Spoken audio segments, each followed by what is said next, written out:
do you happen to know any game that is on like 5 chains at the time? Or do you happen to know a game that is both on Telegram, Line, Coinbase Wallet, Solana Phone Seeker, and all of these environments? We allow literally developers that are not having any idea about blockchain, any idea about how to build games on Telegram, build a fully functional multiplayer esports secure games and deploy them in one click on all of these environments, multi-chain, 6 chains at the time.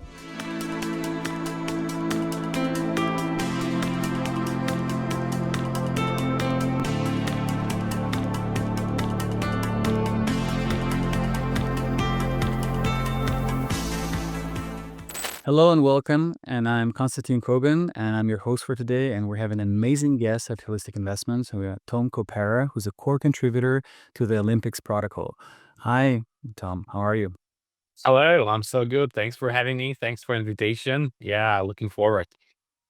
Yeah, we're excited as well. I know that you have an incredible journey coming from Oxford University, being an alumni to like organizing one of the most prestigious European like conferences, Next Block Expo, and running multiple businesses with exits, 18 plus years experience in running tech products. So we have a lot to talk about, but traditionally we have first legal disclaimer. So this content is for informational purposes only, and you should not construe any such information or other material as legal, tax, investment, financial, or any other advice. Now we can talk about Olympics. We can talk about you, and let's start from the basics. Like, what led you to start this project, and what is exciting about Olympics? I've been always looking at the opportunity on revolutionizing like a huge sector that is having a potential to use blockchain technology in a meaningful way. And when I entered crypto 2020, I was seeing like a lot of, really use cases that are very artificial. And then when we started to brainstorm around the opportunity around gaming, we saw immediately among the hype on play to earn, metaverses, that there is a beautiful use case that is allowing like millions of game developers to build the experiences where people are challenging each other and blockchain serves as the payment rails to distribute rewards out of different types of competitions. And we felt like it resolves the problem of, instant access to these kind of experience and security enhancement with blockchain. It's just a perfect fit, right? It was a hard bet back then, but now fast forward 3 years after, we feel like we made a great choice and, we're on the good way to revolutionize gaming. Yeah, it seems like you have incredible traction, which we're gonna cover in a few. But let's first understand what is Olympics. Like you're calling it the multi-chain entertainment layer. But we know for a fact that this space is and this narrative in Web3 gaming is a little bit saturated. And so what's your defensible mode compared to other infra players building like for Telegram, Line, WeChat audiences? Yeah, so like first of all, there's like many people that are building either games or platforms on multiple different, kind of environments, let's say. But if you think about it, and if I ask you back the question, do you happen to know any game that is on like 5 chains at the time? Or do you happen to know a game that is both on Telegram, Line, Coinbase Wallet, Solana Phone Seeker, and all of these environments? Not necessarily. And if I ask you if you know the infrastructure that is allowing that to happen very easily, the answer will be no for sure because I've been in this space for years now, and what we're building is unlike anything before. I mean, we allow literally developers that are not having any idea about blockchain, any idea about how to build games on Telegram, build a fully functional multiplayer esports secure games, and deploy them in one click on all of these environments, multi-chain, 6 chains at the time. So this is like a killing value proposition. And if someone is asking me like, how do we compare? It's just there's no comparison because no one has ever done something close to similar. So this is your unique selling point. And I think one of the things that when I was looking at your in your presentations and like I think a lot of like incredible videos that are there, the play to win sounds incredibly exciting and sexy. But some critics may say, well, listen, this is like like a gambling model in disguise, right? So how do you prevent regulatory backlash in markets like United States and European Union, where the paid entry plus prizes is heavily scrutinized? Yeah, so basically, As a fair question, right? And what needs to be understood here is that there is a huge difference when you are engaging in a competition where the result of the game is not dependent on your skill, but rather on luck, right? And actually, all of these games that we are hosting on the network are skill-based games. And by principle, the rules and guidelines on the network are that we can easily like remove a game when we detect that predominance test is saying that there is most of the luck rather than skill. So we are really heavily focused to be on the right side in a sense. From the regulatory perspective, skill-based gaming, it's having completely different regulations. Obviously, there are some countries out there that are forbidding even that part, but we can by geolocation kind of prevent access from accessing. I mean, prevent users from accessing in countries that are forbidden, right? So there are other measures that can be taken, but primary focus is, hey, we are doing skill gaming, not gambling. We are making sure that the games are skill based actually, and that's what we allow to happen on the network, and that puts us in a completely different position. Beautiful. And, you have, I would say, like, pretty impressive traction as well. You have 5.5 million gameplays and 350 thousand, 100,000 like on-chain tournaments already. Um, how much of this is organic and how much of this is incentivized, like similar to airdrops and rewards and other like incentivization programs? Yeah, I can tell you that we started the kind of testnet phase of our network last year, and that was incentivized testnet. So people were like collecting points for getting engaged in this competition. So like first month, starting from mid of last year, that was incentivized traffic, right? And then further down the road, I believe in January this year, we showed the product to the world like in a full kind of capacity, just giving an opportunity to participate in tournaments on Telegram, run on Ton. So people got excited. And that's how we got the first, customers building the games, not only for the testnet purposes, but actually on the, commercial side. And now when I was just, looking at the stats, there's in between like 30 to 50K daily active users. Which is no longer something that is incentivized with the airdrop. They're just playing because they enjoy these games, right? And we have amazing interactions with these users. One of these games is really cool one. I built in the collaboration with Pudgy Penguins. It's called Pengu Clash. You might have heard about it. A really like enjoyable title. A prime example of play to win, but it's like mixed also with the really cool application of NFTs out there to kind of customize your characters. And Penguin is really strongly encouraged to see, and then you will understand why the traction is there. So, Pango Clash was incredible. You had 2 million. You said you had 2 million in the waiting list, right? Yeah, that's correct. And it seems like it's like Pudgy Penguins type of like Telegram game, right? Where, do you believe this viral experiment is sustainable? Do you think it's gonna grow and at some point it will reach the plateau? I believe that it's going to grow because I see that there are more and more IPs like betting on this kind of entertainment, right? There is like a really beautiful flywheel that is maybe not even seen, from the surface, but when you reflect on that, there are, stickers that are getting, flying on Telegram. People are buying it, and then these stickers have potentially some utility back then to the game. It's a great opportunity for builders of games to crowdfund the funds for the game creations. Like if I explain you the whole mechanics in the background, you'll understand that there's like a beautiful vehicle for IP owners to actually onboard to these kind of entertainment. And then ourselves, we're having a huge lineup of Hollywood IPs, celebrities, sports people, like many different angles. NFT IPs as well. On top of Badges, there's now Doodle so the game from Doodles, really cool IP as well. So we see the wave is growing. There's more and more traction here. And I anticipate it's going to be really like growing because this is like transformational. This is something that hasn't been before in Web3 gaming. It's all about sustainability for the first time in the history. Yeah, I've seen the names like Flappy Birds, like Doodles, which are huge names. And I even overheard from someone that there's a chance that Snoop Dogg might be joining. Uh, Yeah, sure. Can say yeah, I can say now, but I saw the video clip, right? And he was mentioning something about the game, so yeah, who knows? Okay, so I guess we'll know soon.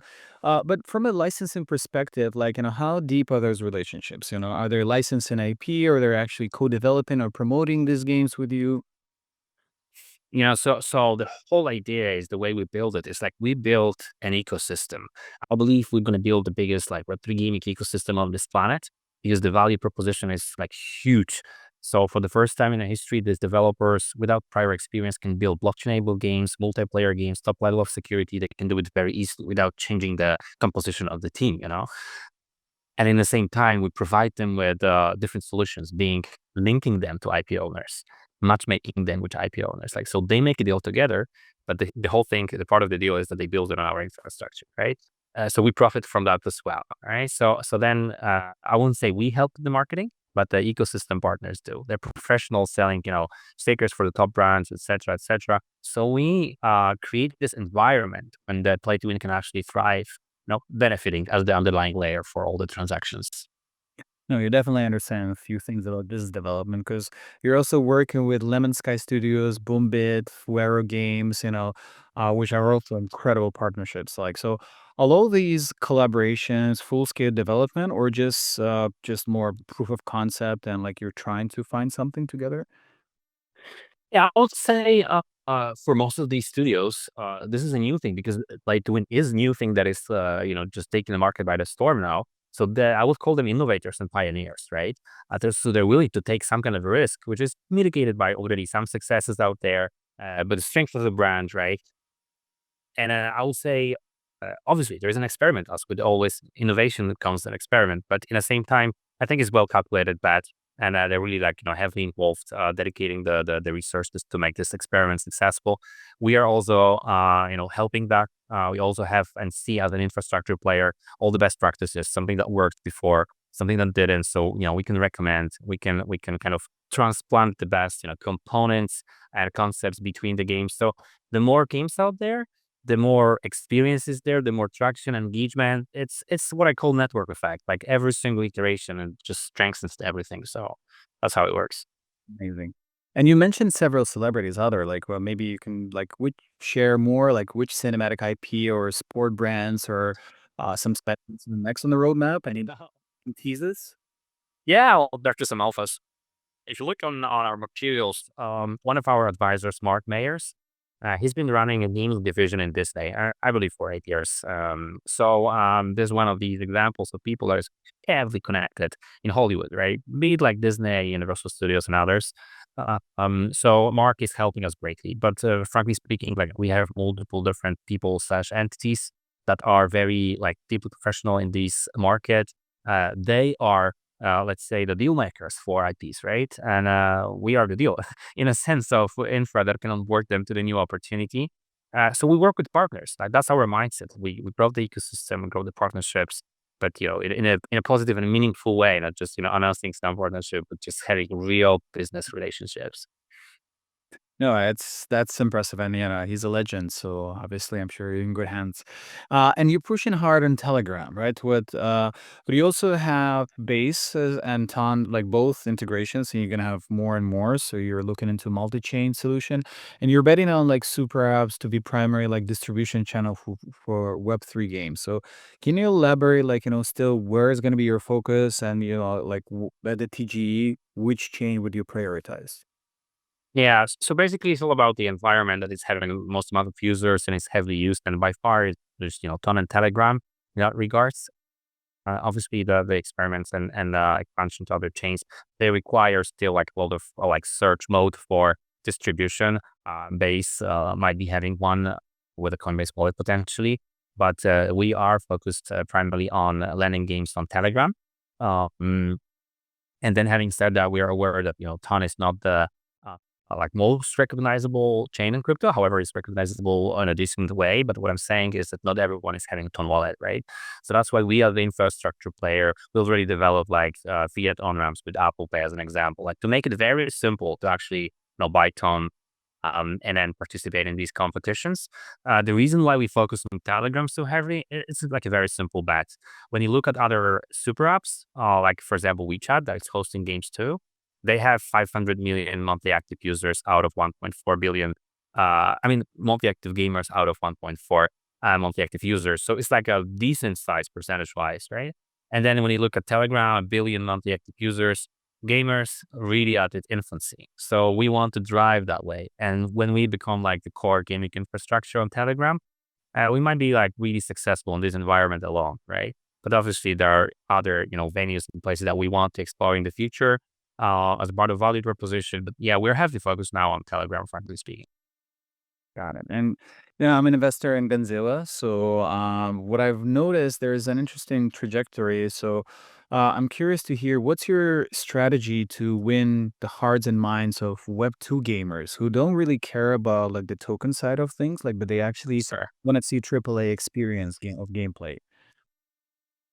I'll tell you something. So, first of all, it's a matter of user experience. And I know it's trivial, but everyone keeps saying that, but we just keep doing it, right? So, and that's why we started with fiat on ramping like the easiest possible way with Apple Pay, and then the next step is to abstract the wallet completely. So, Web2 user feels like you're just joining the game. That's it, right? And that's something. That's it. Just they don't care about blockchain, wallet, etc. And then, gaming, the whole industry is having different subsegments. And we talk about mobile gaming, like $90 billion market. So we will be targeting and focusing this kind of people that are playing mobile games. I mean, just not trying to suck people from AAA bias into, hey, play now mobile, right? It's not the case. But the point is how to make it super smooth, right? And to be very, honest and transparent, the play to win model is inspired by what is already happening, and it's called real money gaming in the Web2 gaming. And there are successes of multiple different platforms, hundreds of millions of revenue every year. So it works, and people want this kind of entertainment. We make it super simple, blockchain, immediate, very fast without downloading the game, without paying fiats. It's just a one tap and you're there, right? So uh, we made it better in a sense, right? So I don't feel like we should kind of concern about comparison between triple A's and how to get these people to. It's just a different segment, right? Different segment, and UX is all about onboarding people and smoothly. This is where we're focusing on right now. It makes total sense. And talking about technology even more, like, so you are integrating a lot, like several AI agents, you're integrating decentralized hosting network and depend, like, so to be more competitive. I mean, some criticism of folks who are not deep into the tech side of things that can be only buzzwords. So, but how it actually works in your case and what's innovative there? Yeah. So imagine for a moment that you are a small studio. Let's say like you're two, three people, designers, someone, three people. And if someone approaches to say, hey, this is an amazing opportunity to build a multiplayer game. And if your developer is having at least some of experience, they're already like, oh no, multiplayer. No, I'm not going to touch it because they know it's very, very difficult. Technically, it's just very complex, right? So this opportunity is closed for them in a sense. It's just not something that they touched. And then magically with our infrastructure, like all the complexity goes away because they can build like a really engaging gameplay in Unity game engine. And then with our SDK, it makes it a multiplayer, right? But if you analyze what multiplayer is, this is all about like synchronized environments, it's anti-frauds, anti-cheats, matchmaking, deployment to the cloud so that there is like a third party authority system. There's a lot of technical work on the building the game and also maintaining the game, and that's what we provide as a network. Like all this difficult thing is just we remove that concern, and on top of that, they also have monetization template. We didn't like to win. You can have in Pengu Clash one-on-one challenges, or with other games, you can have like a leaderboard style. So, maybe we can just invite from your community like 1,000 people and set up the entry fee for $1. And I bet like within an hour, it's going to be a couple of $1,000 people, kind of getting this huge prize pool. So that's an opportunity. And on top of that, we also provide a distribution, help with the distribution on info layer because of Telegram and other kind of venues and platforms. And if you analyze the market, there's nothing like it like that is similar. There are pieces here and there, but there's nothing that you can really just build a game and access all of these opportunities at once. So this is like a very powerful thing that you don't need to look any further. You just go here and just you build a game, one click, you have all the distribution, all that things. So that's how it works. Perfect. And I'm sure like people can read more in your white paper and understand the depth. Um, Now, comes to the question that a lot of some of my even like listeners were asking like before this. I asked them, well, what are the questions you would be actually interested to know? Like they're like, listen, they have TGE coming up, so token generation event is coming up on the 24th of July, 2025, which is very near. And the first question people ask, okay, you have ELP token that is going to fuel the entire ecosystem. Why do you need a token? Right. What is the main utility? Yeah. So basically, unlike many projects in the gaming space, we're not like using token to just print the rewards for the attention and for tapping or for like think of us as more like a network type of a token, being closer to blockchain, frankly speaking, right? So the reason why like ALP fuels the whole network means like every single transaction that happens, ELP is taking part of it. Depending on whether you're a player or you're a node operator or you're a game developer, there needs to be ELP either staked to the network so that it provides the game operability. Uh, we developers rent the security, all the like framework, and then we provide the maintenance and hosting for these games, right? Whether you're a node operator, you want to profit from that activity to host the games, right? You need to stake again the token. The token is also like the means of transfer of funds between the developers and all the operators. And then, as a player, you also contribute because you're playing and you're paying entry fees. And the value accrual here is by you're obviously sitting on the percentage, and that's the business model of ours. We are sitting on the percentage of every single transaction that happens, be it like play to win transactions or minting NFTs. So there are multiple different sources. Obviously doing token buybacks. That's how we like design the whole protocol, and then doing distribution of rewards out of treasury as well. So there are multiple ways here. Other than that, there are token gated features, so that our stakers can have access to multiple different features, but kind of somehow prioritize them with the access. In the same time, reputation engine is like a very crucial part of what we do because it's all about in competitive games. It's all about trust, verifiability, credibility, and reputation. So staking tokens is always like adding to the reputation score, which is giving you exposure to higher stakes, etc., etc. Right? So I can continue forever with this multiple different utilities, cool features like verifiable replays. Well, you can read it also in our white paper. So on Olympics.AI, there's like a big button with a white paper. You can access that easily. Now, you claim that developers earn from every match, right? So, but this model can also, like, pay to compete, right? Environment where like whales dominate tournaments, like, and how do you level the playing field, like, so for casual players? That's actually a great question because listen, like in these games, they're skill-based games. So there can be a whale with a huge stake that he wants to put into, right? It's kind of interesting. But then on the other side, hey, someone wants to accept it, so paying the same amount of an entry fee. And then the result of the game does not depend on the amount that is paid in, but the skill of a player. And that's the beauty of it, right? This asymmetry means like a person who can maybe not like afford to, let's say, like, compete all the time with the higher entry fees, they can try their skills, let's say, against someone who might be having even bigger pocket but less skill, right? So it's all about training, grinding. This is the thing. So and obviously there is an ongoing kind of race in how to provide an environment where people playing very long in the particular game, right, are having equal opponents, etc. So that's why transparency and verifiability comes into play on blockchain. You can check on that person that, oh wow, this guy has been playing a very long in that game. He's been having like a great XP. We have what we call players cockpit. So every player is having his own profile. So you can check some information on players, right? And you can decide if you want to participate with the challenge with him or not, right? So that's how we handle that. Do you remember the initial market cap or like at the token generation event? Yeah, for sure. It just really depends on liquidity, no liquidity, but the full one with all the liquidity, everything else, it's like 17 mil. Okay.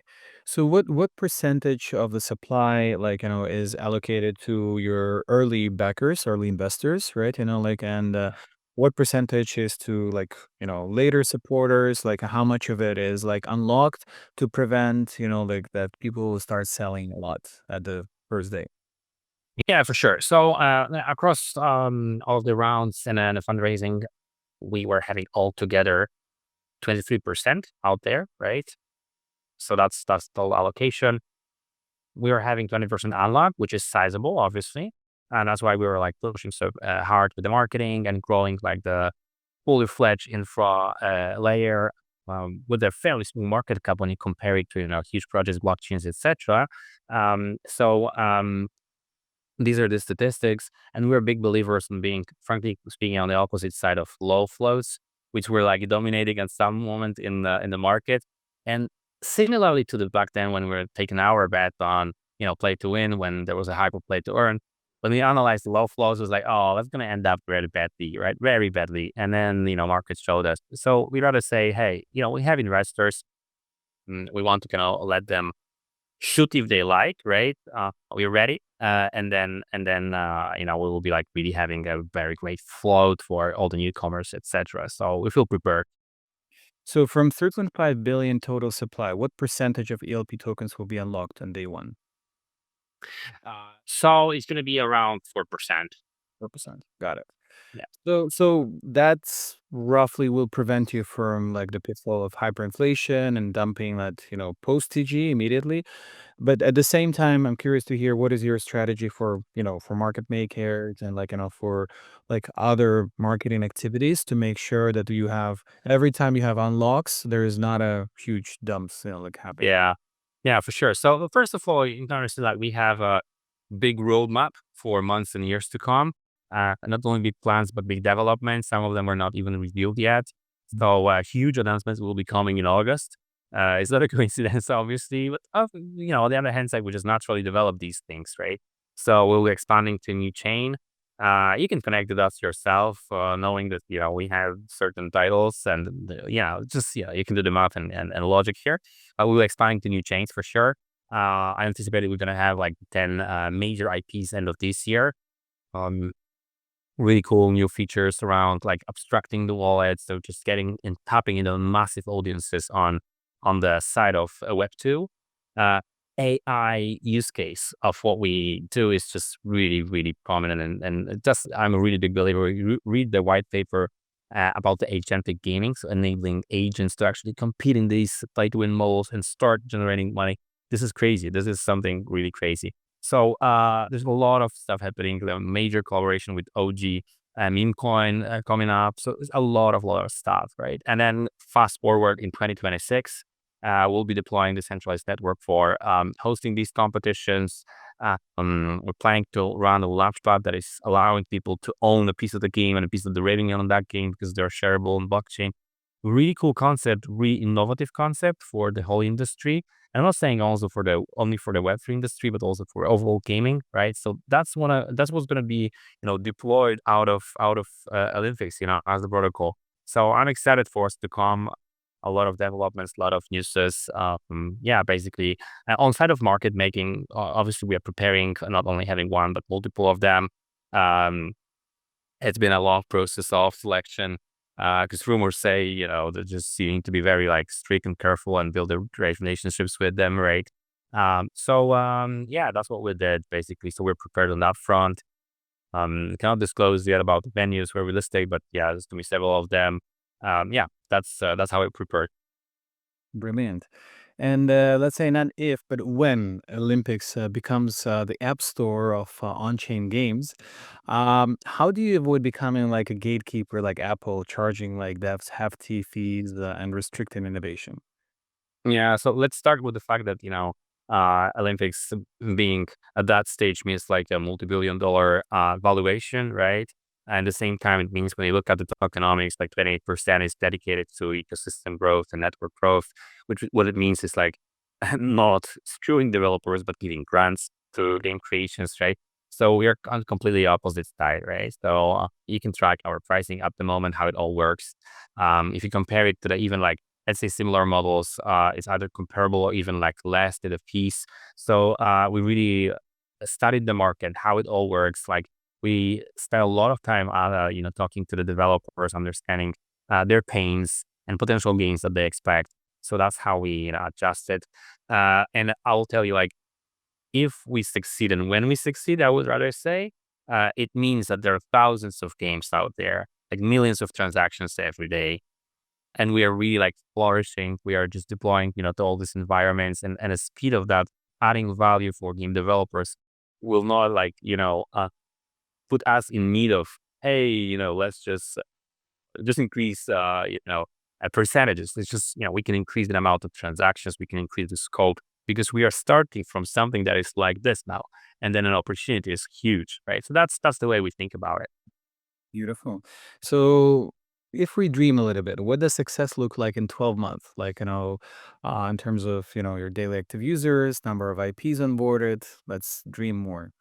Yeah, for sure. So I think we should end up with roughly around like 50 IPs, most of them like really major ones. Other than that, not to just focusing on IPs only, like anyone is invited to build games and experiment on even like small titles that I believe some of them are gonna like pop up as a crazy success from from the bottom up. It doesn't have to be a case huge attention from IP, right? So I would rather think it's going to be like hundreds of games within a mix. Obviously, there's going to be roughly around like maybe 40, 50 IPs out there. Um, and then I anticipate having at least like million monthly active users.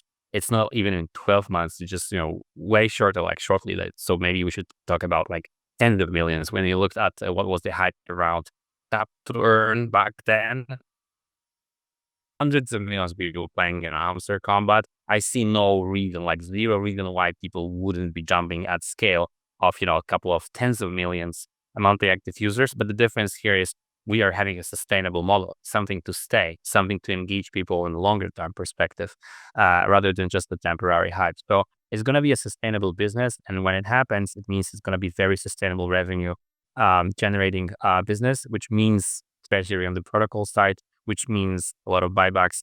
And that's actually, I believe, how the market is converting now.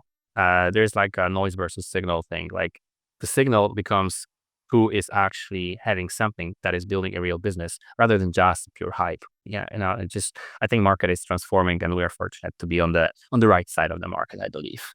Splendid. So the last question is a bonus one. I never prepared you for this one, so that's gonna be even more fun. This is a personal one. So what's the meaning of life to you, Tom? Again, What is the meaning of what's that? life to you, Tom? Like, it's a personal question. Oh wow. Uh-huh. Yeah, for sure. I think meaning of life is self-discovery, and you can do it in like more like a lot of different ways. You can do it through, building relationships with your friends, with family. You can do it by challenging yourself, right? You can building that by, changing environments, tackling like huge goals, right? So the self-discovery process is like very rewarding, is, very challenging, is something that gives you like a lot of joy, a lot of tears, but then in the end, you feel strong, you feel more capable, and I believe that in the end, you can share more with people, with the community, with people you love. You're just becoming a human being that shares back, right? So that's my vision and my thinking about the meaning of life, self discovery. Incredible. Well, what can I say? Like, dziękuję bardzo. Oh, proszę bardzo. Yeah, that was a cool one. Yeah. Thank you so much, Tom. I'm really impressed how well prepared you are, how sharp you are. Like your team is incredible. You have, I mean, it's such a short term. You have meteoric results. So, sincerely wish you luck. Like in everything that you're doing. Like because you're already executed in the highest level. Now it's a little bit of luck from the universe, and I'm sure you're going to be successful in more.